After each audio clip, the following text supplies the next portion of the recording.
الشريط الإخباري التواصلي الثالث، التاريخ 15 سبتمبر 2023. افتتح اللقاء الثاني للتنسيقية والذي انعقد مساء يوم الخميس 14 سبتمبر 2023 بكلمة للسيد المنسق القانوني للتنسيقية. حدد من خلالها جدول اللقاء في النقط التالية: أولا، متابعة الترتيبات القانونية. ثانيا، تدابير النقل. ثالثا، لجنة تتبع محلات جمع المساعدات وحصر لائحة الشباب المتطوع لخدمة ضحايا الزلزال. رابعا، تتبع مكونات الخيمة.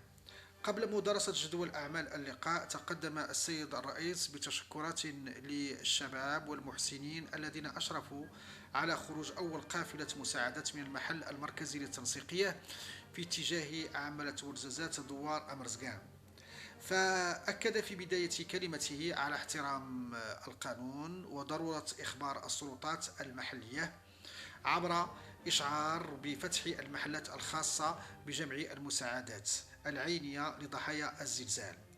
وطالب السيد منسق الجمعيات بمطالبة هيئات التنسيق أو الهيئات المكونة للتنسيقية بنسخ من الوصولات القانونية، وبضرورة توزيع وتعميم ورقة تقنية حول عملية التبرع لفائدة ضحايا زلزال منطقة الحوز.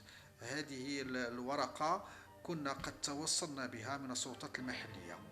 هذه الورقة تتضمن المعطيات التالية: اسم الجهة المنظمة، مقرها، مكان انطلاق القافلة، طبيعة المواد المتبرع بها، كمياتها، الوجهة، الفريق المكلف، الهاتف، رقم البطاقة الوطنية، ثم وسائل النقل. وتختم طبعا هذه الورقة بتوقيع وخاتم المسؤول عن العملية وخاتم السلطات المحلية. النقطة الثانية، تدابير النقل.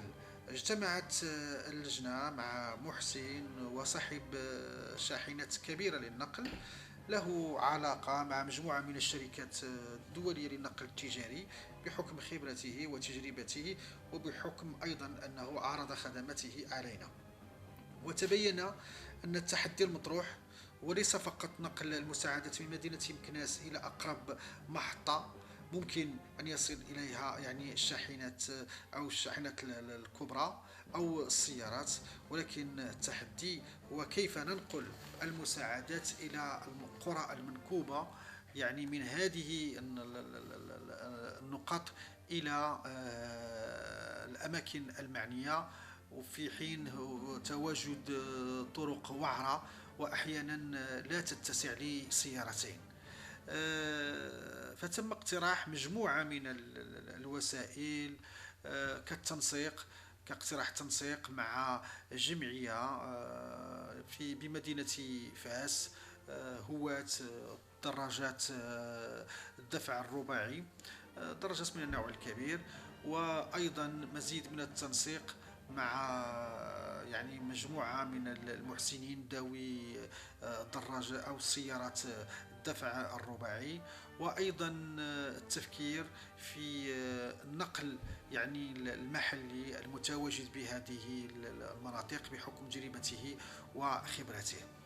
وختمت مدرسة هذه النقطة بتكليف السيد زكريا بوزردة الهاتف 06 61 04 21 70 بهذا الملف على أساس تأسيس لجنة وعرض خطة العمل في اللقاء المقبل.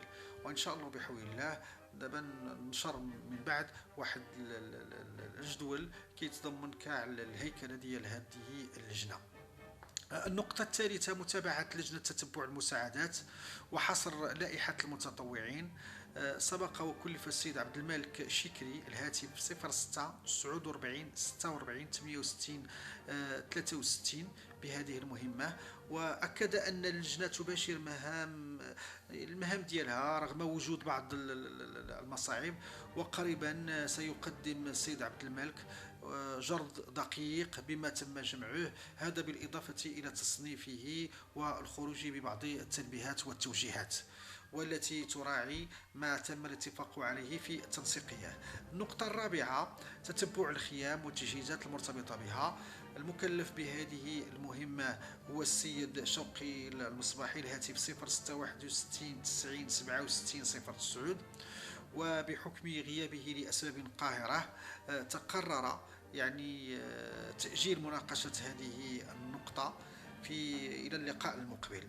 ومن خلال مكالمته أكد لنا السيد شوقي أن الخيمة النموذجية ستنصب يوم الأحد المقبل صباحا في مدخل المقر المركزي.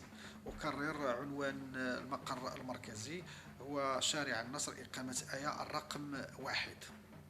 بحكم أننا كنا طالبنا السيد شوقي فيما سبق بضرورة نصب واحد الخيمة نموذجية حتى يتعرف الناس على أهم مشروع نشتغل عليه. وختاما، حضر اللقاء مجموعة من الجمعيات التي أبدت رغبتها في الالتحاق بالتنسيقية. فأخبر السيد المنسق القانوني للتنسيقية بأن الباب ما زال مفتوحا وسيبقى كذلك ما دام ضحايا الزلزال محتاجون إلى دعمنا. فقط ينبغي احترام الضوابط، وأهمها لا للتعصب للهيئات والانتماءات، ضرورة احترام الضوابط القانونية بحكم أننا نطالب جميع الهيئات التي تنخرط معنا في هذه التنسيقية ب الوصولات نهائية للجمعيات أو المؤسسات. وأخيرا الاستعداد للتنسيق مع السلطات المحلية.